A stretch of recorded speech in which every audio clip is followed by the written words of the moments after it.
Hi friends, నమస్తే friends. ఇవాళ మన వంటింట్లో చూపించే రెసిపీ ఏంటంటే పిల్లల దగ్గర నుంచి పెద్దవాళ్ళ వరకు ఎంతో ఇష్టపడే చక్కెరపారని చేసి చూపించబోతున్నానండి. ఈ చక్కెరపార నోట్లో వెన్నలా కరిగిపోతుందండి. ఈ చక్కెరపారని శంకరపాళి అని కూడా అంటారండి. ఈ చక్కెరపారని టీ టైమ్ స్నాక్స్ కింద తినొచ్చండి.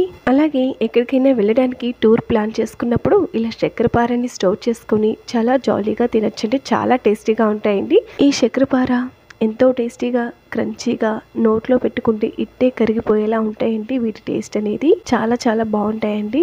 ఎంతో టేస్టీగా ఉండే ఈ చక్కెరపారని ఎలా తయారు చేయాలో వీడియోకి వెళ్ళి చూసిద్దామండి. ఈ వీడియోని ఎక్కడ స్కిప్ చేయకుండా పూర్తి వరకు చూడండి ఫ్రెండ్స్, మీకు అర్థమవుతుంది. ఇప్పుడు ఒక బౌల్లోకి 2 కప్పుల వరకు మైదా పిండి తీసుకోవాలండి. మీరు ఈ చక్కెరపారని హెల్తీగా చేసుకోవాలనుకుంటే కనుక గోధుమ పిండి కూడా తీసుకోవచ్చు. అలాగే మిక్సీ జార్లోకి ఒక 3/4 కప్పు వరకు పంచదార వేసుకోవాలండి. అంటే 1/2 కప్పు వరకు పంచదార వేసుకొని మెత్తగా పౌడర్లా చేసుకోవాలండి. మనం గ్రైండ్ చేసుకున్న పంచదార పౌడర్ని కూడా మైదా పిండిలోకి వేసేసుకోవాలండి. అలాగే ఇక్కడ చక్కెరపార అనేది మంచి క్రంచీగా టేస్టీగా నూనె పీల్చకుండా రావాలనుకుంటే కనుక ఒక 2 స్పూన్ల వరకు బొంబాయి రవ్వ వేసుకోవాలండి మైదా పిండిలోకి. అలాగే ఇక్కడ ఒక 1/2 కప్పు వరకు నెయ్యిని వేడి చేసుకోవాలండి.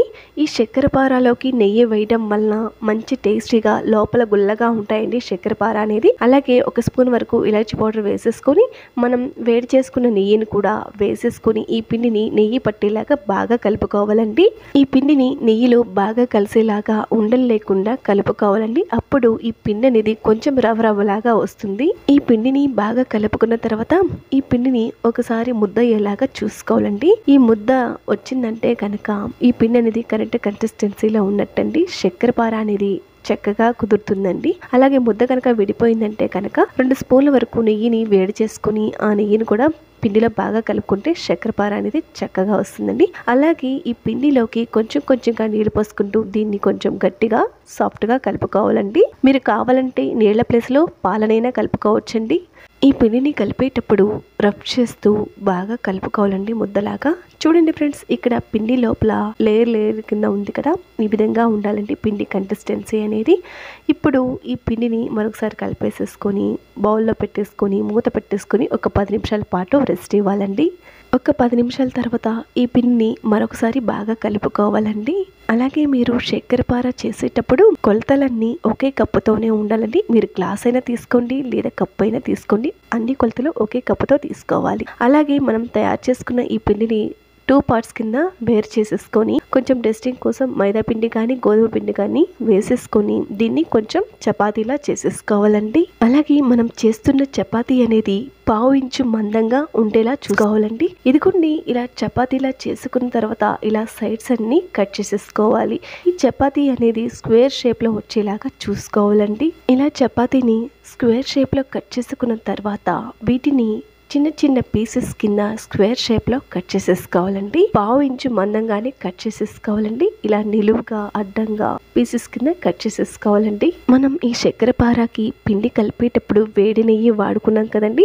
మీరు నెయ్యి ప్లేస్ లో డాల్డా కూడా వాడుకోవచ్చండి. నూనె మాత్రం అస్సలు వాడకూడదండి. అలాగే బొంబాయి రవ్వ వేసుకున్నాం కనుక చక్కెరపార అనేది మంచి టేస్టీగా కరకరలాడుతూ గుల్లగా వస్తాయండి. నూనె అసలు పీల్చవండి, అంత బాగుంటాయండి. ఇదిగోండి, ఇలా చిప్స్ కింద కట్ చేసుకున్న తర్వాత వీటిని మనం వేయించుకోవాలి. ఇప్పుడు స్టవ్ మీద బాండీ పెట్టేసుకుని డీప్ ఫ్రైకి సరిపడా ఆయిల్ పోసుకోవాలండి. ఆయిల్ మధ్యస్థంగా వేడి చేసుకోవాలండి. ఈ నూనె అనేది తక్కువ వేడిలో ఉండకూడదండి, అలాగని మరీ వేడిగా ఉండకూడదు, మధ్యస్థంగా వేడిగా ఉండేలా చూసుకోవాలండి. ఇదిగోండి, ఇలా చిప్స్ వేసిన వెంటనే చూర బుడగలు వస్తున్నాయి చూసారా, ఆ మాత్రం వేడిగా ఉండాలండి. స్టవ్ ని మీడియం టు హై ఫ్లేమ్ లో పెట్టేసుకుని వీటిని గరిటతో కలుపుకుంటూ మంచి గోల్డెన్ బ్రౌన్ కలర్ వచ్చేంత వరకు ఈ చక్కెరపారని వేయించుకోవాలండి. చూడండి, ఇక్కడ చక్కెరపార అనేది మంచి బంగారపు రంగు వచ్చాయి కదా, బాగా వేగిపోయాయండి.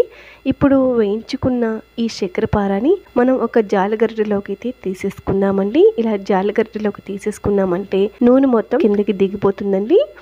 ఇప్పుడు వేయించుకున్న ఈ చక్కెరపారని ఒక ప్లేట్లోకి అయితే తీసేసుకోవాలండి. సేమ్ ఈ విధంగానే చక్కెరపారని రెండవసారి కూడా స్టవ్ ని మీడియం టు హై ఫ్లేమ్ లో పెట్టేసుకుని మంచి బంగారపు రంగు వచ్చేంత వరకు వీటిని వేయించుకోవాలండి. మనం వేయించుకున్న ఈ చక్కెరపారని ఒక ప్లేట్ లోకి అయితే తీసేసుకోవాలండి. ఇంతేనండి, ఎంతో టేస్టీగా నోట్లో వెన్నలా కరిగిపోయే చక్కెరపార రెడీ అయిపోయిందండి. ఈ చక్కెరపారని టీ టైమ్ స్నాక్స్ కింద తినవచ్చు, లేదా పిల్లలకి స్నాక్స్ బాక్స్ లో కూడా పెట్టచ్చండి. అలాగే ఎక్కడికైనా టూర్ ప్లాన్ చేసుకున్నప్పుడు ఈ చక్కెరపారని చేసుకుని స్టోర్ చేసుకుని వీటిని జర్నీలో హ్యాపీగా తినొచ్చండి. చాలా చాలా బాగుంటాయండి. ఇదిగోండి ఒకటి విరిపి చూపిస్తున్నాను చూడండి. లోపల గుల్లగా ఉన్నాయి, అలాగే పైన క్రిస్పీగా క్రంచీగా కూడా ఉన్నాయండి. టేస్ట్ అయితే చాలా చాలా బాగున్నాయండి. ఇలా తిన్న వెంటనే అలా నోట్లోకి జారిపోతాయండి ఈ చక్కెరపార అనేది. ఇలా ఒక్కసారి ఈ చక్కెరపారని చేసుకుని 88 బాక్స్లోకి స్టోర్ చేసుకుని నెల రోజుల పాటు చక్కగా తినేయచ్చండి. పిల్లలు పెద్దలు చాలా ఇష్టపడి తింటారండి. అందరికీ చాలా చాలా నచ్చుతాయి. ఫ్రెండ్స్, మీరు కూడా మీ ఇంట్లో తప్పకుండా ఈ చక్కెరపారని ట్రై చేయండి. అలాగే టేస్ట్ చేయండి. ఎలా కుదిరిందో కమెంట్ చేయండి. రెసిపీ నచ్చినట్లయితే లైక్ చేయండి. మీ ఫ్రెండ్స్కి బంధువులకి షేర్ చేయండి. మరిన్ని టేస్టీ అండ్ సింపుల్ రెసిపీస్ కోసం నా ఛానల్ని తప్పకుండా సబ్స్క్రైబ్ చేసుకోండి ఫ్రెండ్స్.